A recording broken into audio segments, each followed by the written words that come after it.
Welcome to the Bare Metal Cyber CISSP Prepcast. This series helps you prepare for the ISS Squared CISSP exam with focused explanations and practical context. Today's episode explores a vital part of identity and access management, understanding the threats that can compromise authentication systems and access controls. Specifically, we are going to cover three major attack types: replay attacks, pass-the-hab exploits, and credential stuffing. Each of these poses a significant risk to secure systems, especially those that rely heavily on digital identities to control access to sensitive resources. As students of cybersecurity, it is important not only to know how these attacks function, but also to understand how to defend against them effectively. Let's begin with the idea of identity and access management threats. Identity and access management refers to the systems, policies, and procedures that control who can access what resources within an organization.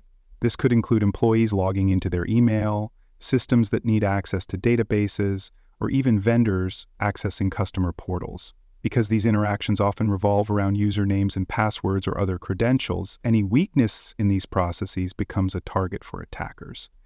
Threats to identity and access management aim to take advantage of these weaknesses to gain unauthorized access, escalate privileges, or move laterally within a network. Now, the first threat we will explore is the replay attack. In a replay attack, an attacker captures a data transmission between a legitimate user and a service, often during a login session, and later reuses that data to impersonate the user. Think of it like recording someone saying a password and then playing it back later to gain access. The problem here is that unless the system can tell the difference between the original and the replayed communication, it may grant access without realizing it has been tricked. Replay attacks do not necessarily require the attacker to know what the data means. They just need to capture it and play it back at the right time. Replay attacks are particularly dangerous in systems where tokens or authentication messages are valid for a long time, or where session management is weak. To prevent replay attacks, several methods are commonly used. Timestamping is one. By adding a date and time to each authentication attempt, the system can tell whether a message is fresh or if it is old and potentially being replayed. Another method involves using unique session tokens that expire quickly. Once a token has been used, it becomes invalid. So even if an attacker captures it, they cannot use it again later. Strong encryption also plays a critical role. If the communication between the user and the system is encrypted, it is more difficult for attackers to capture and interpret the data in a useful way. Next, we move on to pass-the-hab attacks. This technique is used primarily in environments where password hashes are stored on the system, such as in Microsoft Windows networks. A hash is a cryptographic representation of a password. In theory, hashes are designed to be one-way transformations, meaning that once a password is hashed, you should not be able to reverse it and find the original password. However, pass-the-hash attacks do not try to reverse the hash. Instead, they steal the hash and use it directly to authenticate to other systems. In effect, the attacker is passing the hash as if it were the password itself. This method is powerful because it bypasses the need to crack or guess a password. It works particularly well in systems that accept hash-based authentication without verifying the source or context. To reduce the risk of pass-the-hash attacks, organizations need to follow strong credential hygiene. That includes storing hashes securely, using salted and strong hashing algorithms, limiting administrative privileges to only what is needed, and separating duties so that not all users can access credential stores. In addition, systems should regularly rotate passwords and restrict how long credentials can be valid. Endpoint protection tools and privileged access management systems can also help by restricting how and when high-level credentials can be used. For more cyber-related content and books, please check out cyberauthor.me. Also, there are other podcasts on cybersecurity and more at baremetalcyber.com. Now let's talk about credential stuffing. This is one of the most common attacks on identity systems today, especially with the widespread availability of leaked credentials from previous breaches. Credential stuffing relies on the fact that many users reuse the same usernames and passwords across different websites and systems. Attackers take a list of known credentials, usually from a past data breach, and use automated tools to try those same combinations on other platforms. If a user has reused a password, the attacker may gain access without needing to guess or brute force anything. The reason credential stuffing is so dangerous is that it is simple to execute and difficult to detect using traditional tools. From the system's perspective, it may appear that a legitimate user is logging in just from an unusual location or at an unusual time. That is why defenses against credential stuffing must go beyond password policies. One key defense is multi-factor authentication. Even if an attacker has the correct password, they still need another piece of information to gain access, such as a token or biometric scan. Rate limiting and account lockouts can also help by detecting and blocking rapid, repeated login attempts.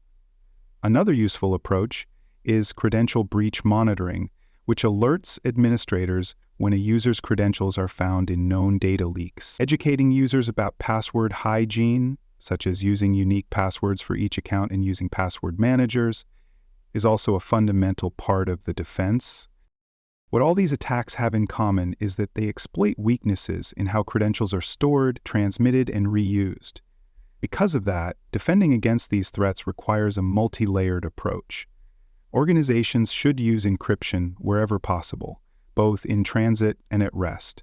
They should also minimize the lifespan of authentication tokens and session identifiers. Authentication systems should track usage patterns, look for anomalies, and require re-authentication after suspicious behavior.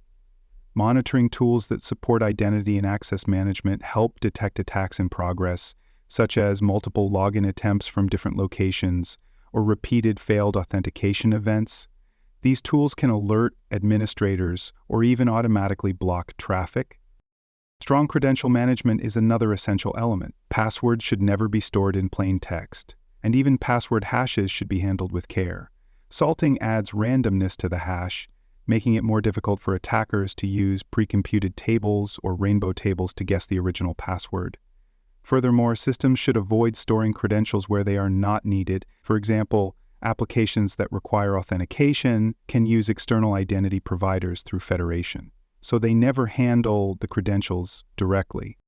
Multi-factor authentication deserves to be mentioned again, because it offers one of the most effective barriers to identity-based attacks.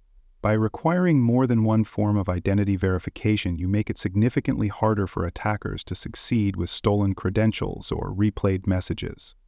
Even if an attacker captures a hash or a password, they cannot access the account without the additional factor. Organizations should also regularly review their access controls. Just because a user had access last month does not mean they still need it today. Regular access reviews and recertification ensure that users only have the privileges they need.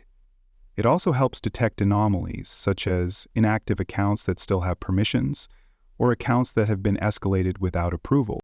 On the infrastructure side, endpoint detection tools can help identify unusual behavior, such as tools that attempt to dump credentials or access protected memory areas. Limiting lateral movement within the network using segmentation or zero-trust principles also reduces the damage an attacker can do, even if one credential is compromised.